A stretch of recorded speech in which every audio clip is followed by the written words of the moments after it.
In this video, we're talking about 4 mistakes that make mixing harder than it needs to be, and how fixing them will make your mixes sound better than ever. Welcome back.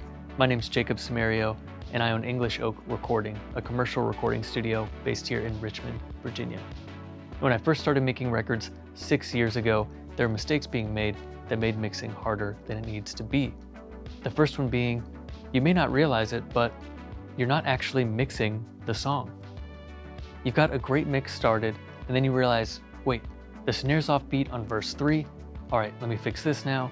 Let me fix that. And before you know it, you've fallen down a rabbit hole. Hours have gone by, and you're left wondering whatever happened to that great mix I started with.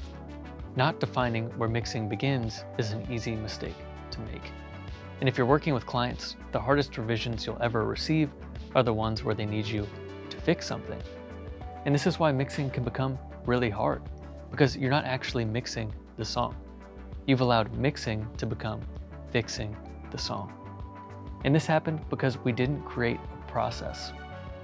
If you've learned something so far, be sure to hit the like and subscribe button so we can bring you more content just like this. For me, not having a process used to make mixing a lot harder than it needed to be. When you're trying to edit and mix a song all in one session, you're tying up your creativity and limiting your potential. At our studio, a roadmap for a song looks something like this. I'll record the song in one session, I'll save a copy of that session to make all of my edits in, and once all those edits are perfect, I'll export those files into a mixing template. And that's because not starting your mix with perfectly edited files is going to make the process a lot harder. When you take the time to make your edits before you start mixing, you don't have to worry about anything related to editing during the mix. And when you start that mix, pulling up the faders will feel close to perfect. You won't have to worry about anything other than making the mix sound like more of itself. And as you put in all those hours, you'll be purely developing your mixing skills, getting you better results faster.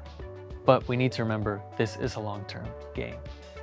Just like becoming an artist doesn't happen overnight, becoming great at mixing takes time. When we begin to define what mixing is, and we follow a process to consistently deliver great mixes, our time will be wisely spent. And one day it'll all click and you'll think to yourself, damn, I'm getting pretty good at this. Thank you so much for watching, and I'll catch you on the next one. And until then, maybe you'll like this video as well. See you later.